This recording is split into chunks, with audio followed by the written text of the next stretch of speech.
Okay, so what should I study or focus on the most in regarding for testing for the AAPC CPC exam?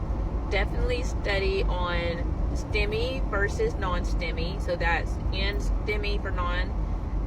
So N-S-T-E-M-I and a STEMI S-T-E-M-I. Understand the guidelines for those. Understand the guidelines regarding anemia and how the sequence anemia in regards to if it's, cancer related, things like that. Understand the sequencing for chemotherapy administration. Typically, if chemotherapy is going to be administered, you use a Z code first, and then you follow the guidelines. Understand the relationship between cardiology and CKD, chronic kidney disease. So, if the patient has end-stage renal disease and they have high blood pressure or hypertension, you need to understand the correspondence between that. Another is, I'm trying to think on the top of my head because we're on our way home.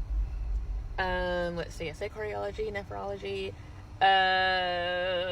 Understand your 7 characters, like, your initial sequela, things like that.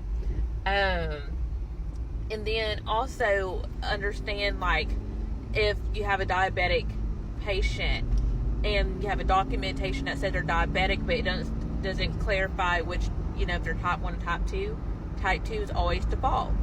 Same thing with, you have a open or closed surgery or anything like that. Definitely make sure you look at the guidelines, look at your documentation, and look for those keywords. Another aspect is if I just lost my train of thought. Oh, definitely when you're doing your AAPC exam, or you do like a practice exam, look at your multiple choice questions first. Look at your answers and kind of slowly eliminate from that. Always look at your headlines in your procedure book. So they're always going to have a headline before that CPT code, and it would be like, either is it laparoscopic or endoscopic? Double check those things. Is it a repair? Is it a revision? Is it an incision versus excision? Look at things like that, because those will quickly get you. Especially for your radiology, things that have image guidance without image guidance, or if a surgery requires microscopic surgery assist, like the 69990, I believe it is.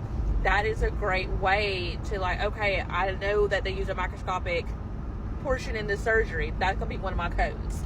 So definitely review. If you're able to do like a practice exam and you are able to look back on your missed questions, look at the rationales and write that in your book. Don't write the whole thing, but write why you missed it, and study, like, did I miss it because of a modifier? That's how I always look at a question. Like, I'll go to my modifiers first.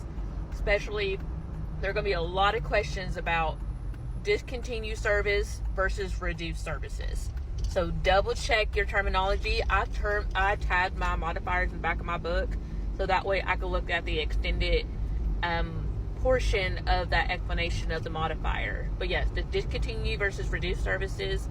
Modifier 32 is always a mandated service by either the government or insurance payer. So just things like that. Understand, modifier 51. And also, I know I'm just like quick rabbit trail.